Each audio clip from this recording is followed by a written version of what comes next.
मैं लाई हूं दाने अनार के, मेरी मैया के 9 दिन बहार के। आप सभी को नवरात्रों की बहुत बहुत शुभकामनाएं। 22 सितंबर सोमवार से माता के नवरात्रे शुरू हो रहे हैं। ये मेरी निजी मत है, ये मेरा निजी मत है कि सोमवार से जब भी नवरात्रे शुरू होते हैं बहुत कुछ अच्छा होता है। 22 सितंबर को सोमवार है और 1 अक्टूबर बुधवार तक नवरात्रि रहने वाली है। आप सभी को नवरात्रि की बहुत बहुत शुभकामनाएं। होए माता रानी इस बार हाथी पर आ रही है, और जब माता रानी हाथी पर आती है तो वैभव यश तो मिलता ही है, लेकिन युद्ध की स्थितियां भी रहती हैं। इसे हम नजरअंदाज नहीं कर सकते। शारदीय नवरात्रों का पहला नवरात्रा, मां दुर्गा का आशीर्वाद, पहला चमत्कारी दिन। आप सभी को इस दिन की बहुत बहुत शुभकामनाएं।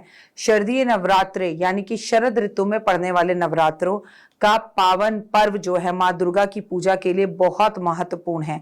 और आपको पता ही होगा, बहुत सारे लोग जो है उस नवरात्रों को मनाए ना मनाए, लेकिन शारदीय नवरात्रों को मनाते हैं, डांडिया खेलते हैं, क्योंकि इन नवरात्रों के ठीक बाद में दशहरा होता है। नवरात्रों के ठीक बाद में जो है हमारी दीपावली का पर्व होता है। तो ये वाला नवरात्रे 2 नवरात्रे होते हैं जो हमें प्रकट रूप से दिखते हैं। गुप्त नवरात्रे भी 2 होते हैं जिसकी पूजा तो हर कोई नहीं करता, तांत्रिक करते हैं। इस 9 दिन के त्योहार में भक्त देवी दुर्गा के 9 रूपों की पूजा करते हैं, और माँ की पूजा वही कर सकते हैं जिनसे माँ अपनी पूजा करवाना चाहती है, जो उसके लाडले होते हैं, जो उसके प्यारे होते हैं। नवरात्रि की शुरुआत कलश स्थापना से होती है, जो हिंदू पंचांग के अनुसार हर साल 22 सितंबर 2025 में नहीं होती, हर बार अलग अलग होती है। तो इस साल ये जो योग बन रहा है वो 22 सितंबर 2025 में बन रहा है। ये पूजा का अहम दिन है क्योंकि ये पहला दिन है। शैलपुत्री की पूजा इस दिन होती है, और सबसे पहले मैं गौरी पुत्र गणेश मनाऊं।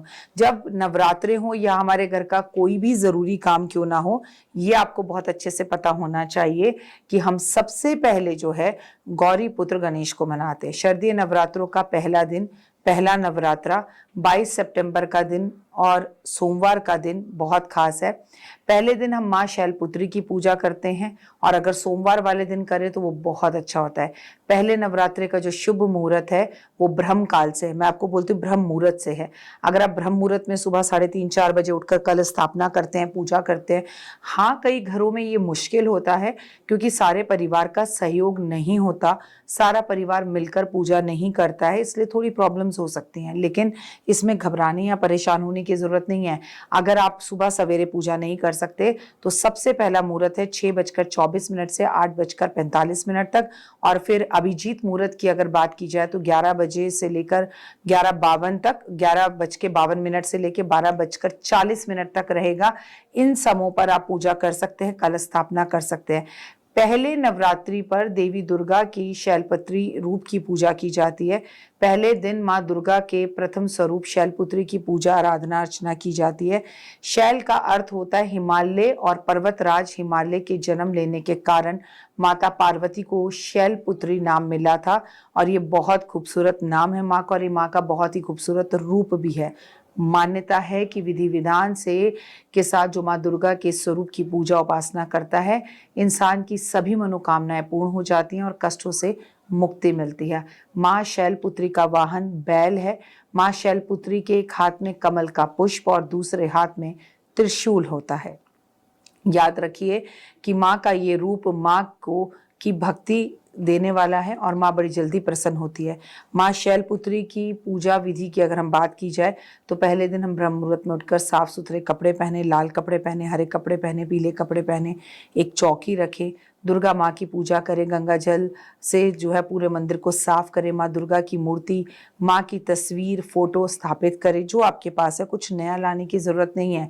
इसके बाद पूरा परिवार एक साथ विधि विधान से कलश की स्थापना करे। कलश की जो स्थापना हम करते हैं, घट स्थापना के बाद माँ शैलपुत्री के मंत्र जाप हमें करने होते हैं। कहते हैं ये संकल्प लें कि आप व्रत कितने दिन रखेंगे, एक दिन का पहला और आखिरी व्रत रखेंगे, पहले के 2 व्रत रखेंगे, या पूरे के पूरे 9 व्रत रखेंगे। माता शैलपुत्री को कुमकुम लगाएं, सफेद पुष्प, पीले पुष्प अर्पण करें, लाल पुष्प अर्पण करें, माँ की अखंड जोत जलाएं, माँ शैलपुत्री की आरती जरूर करें, दुर्गा चालीसा का पाठ जरूर करें, कथा करें, दुर्गा सप्तशती का पाठ जरूर करें। और सबसे बड़ी बात है कि माँ शैलपुत्री को भोग लगाना बहुत ज़्यादा ज़रूरी है। तो हमारे यहाँ पहले दिन नारियल और मिश्री का भोग लगाने का विधान है। शैलपुत्री को दूध से बनी हुई मिठाइयों का भोग लगाएं, बहुत ही शुभ रहता है। जैसे खीर बनाएं, जैसे रबड़ी बनाएं, जैसे बर्फी हो, इन सब चीज़ों का भोग लगाने से माँ बेहद प्रसन्न होती है। आप पहले ही नवरात्रे में माँ को एक पीला शेर मिट्टी का या तांबे का या पीतल का मंदिर में भेंट स्वरूप देकर आए। सफ़ेद पुष्प अर्पण जरूर करें जो माँ को बेहद पसंद है। लाल पुष्प अर्पण जरूर करें। फूल वाले तेरा क्या जाएगा, तेरे फूलों से माँ का भवन सज जाएगा। माँ शैलपुत्री की पूजा करें और आपको लाभ ही लाभ प्राप्त होगा। समर्पण की भावना से माना जाता है माँ शैलपुत्री की पूजा जो भी कुंवारी कन्या करती है, अच्छे वर की उसे प्राप्ति होती है। घर में धन की कमी नहीं रहती, समृद्धि का वास होता है। इसके अलावा शैलपुत्री की पूजा घर में सुख, शांति, प्रेम और समृद्धि लेकर आती है। आपको अगर जब भी पहले नवरात्रि से पूजा लेनी है तो ज़्यादा समय पहले दिन पूजा में लगता है, क्योंकि संकल्प लेना होता है। श्रद्धा पूर्वक पूरा परिवार पूजा करता है तो सकारात्मक ऊर्जा आती है। घर में लक्ष्मी स्थिर रूप से वास करती है। और शैलपुत्री के पहले नवरात्रि में भूल कर भी कुछ गलतियां ना करें। वैसे तो कभी भी नहीं करनी चाहिए, लेकिन क्रोध ना करें, ठीक है, गुस्सा ना करें, किसी की निंदा ना करें, गलत व्यवहार ना करें। और सबसे बड़ी बात यह है कि तामसी भोजन की तरफ ना जाएं। चमड़े की चीज़ों का प्रयोग ना करें, जैसे पर्स, बेल्ट आदि अगर करें भी तो सादी चीज़ों का करें। बाल ना काटें, नाखून ना काटें, पार्लर ना जाएं। सिलाई बुनाई बिल्कुल भी इस टाइम पर कम करनी चाहिए। आपको दिन में सोना नहीं चाहिए। इस टाइम पे पूजा अर्चना माँ की अवश्य करनी चाहिए। आपको दूसरे के घर का अन्न खाने से बचना चाहिए।